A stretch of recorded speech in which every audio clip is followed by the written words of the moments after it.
Hello बच्चों, let's read the question. The question says a block of mass m slips on a rough horizontal table under the action of horizontal force applied to it. The coefficient of friction between block and table is mu. The table does not move on the floor. Find the total frictional force applied by the floor on the legs of the table.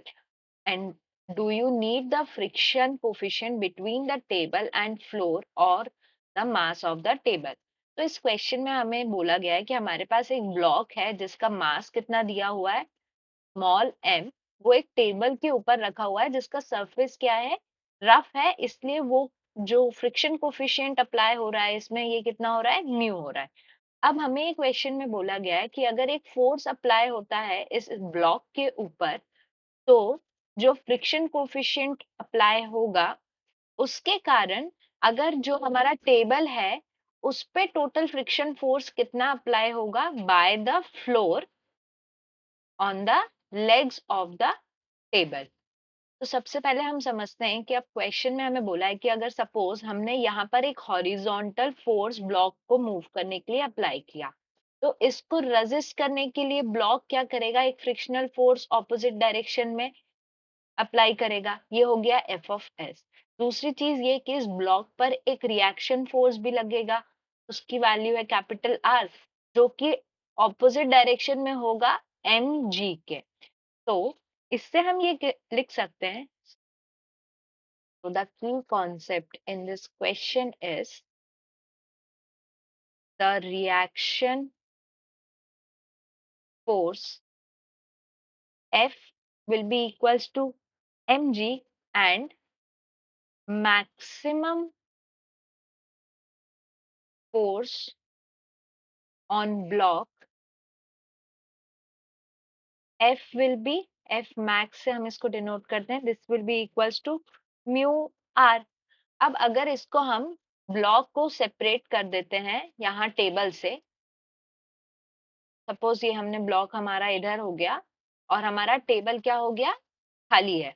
तो अब जिस तरीके से हमारा block पर force लग रहा था उसी तरीके से ब्लॉक भी हमारे टेबल पर क्या करेगा, एक फ्रिक्शनल फोर्स लगाएगा। अगर ब्लॉक पे हमारा फ्रिक्शनल फोर्स इस डायरेक्शन में था एफ ऑफ एस, तो टेबल पे फ्रिक्शनल फोर्स किस डायरेक्शन में लगेगा, इस डायरेक्शन में लगेगा, ये हो जाएगा एफ ऑफ एस। अब क्वेश्चन में दिया हुआ है कि हमारा टेबल मूव नहीं करेगा, तो इस फ्रिक्शनल फोर्स को अपोज करने के लिए एक और फोर्स फ्लोर पे लगेगा, यहाँ पे ये डायरेक्ट लगेगा एफ ऑफ एस और इसकी वैल्यू इस फोर्स के बराबर होगी। तो फ्रॉम दिस वी कैन से जो हमारा नेट फोर्स या total frictional force on table जो लगेगा वो क्या हो जाएगा, F is equals to mu R which is equals to mu M G. तो ये वैल्यू है फ्रिक्शनल फोर्स की जो इस टेबल पर लगेगा। दूसरी चीज ये पूछी गई है कि हमें फ्रिक्शनल कोफिशिएंट की जरूरत है या नहीं है।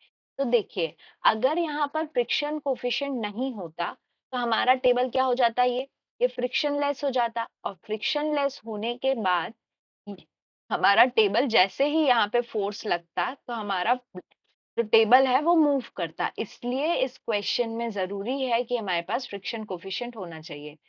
तो in this question we need friction coefficient between table and floor or mass of table. I hope you understood the question well. Best of luck.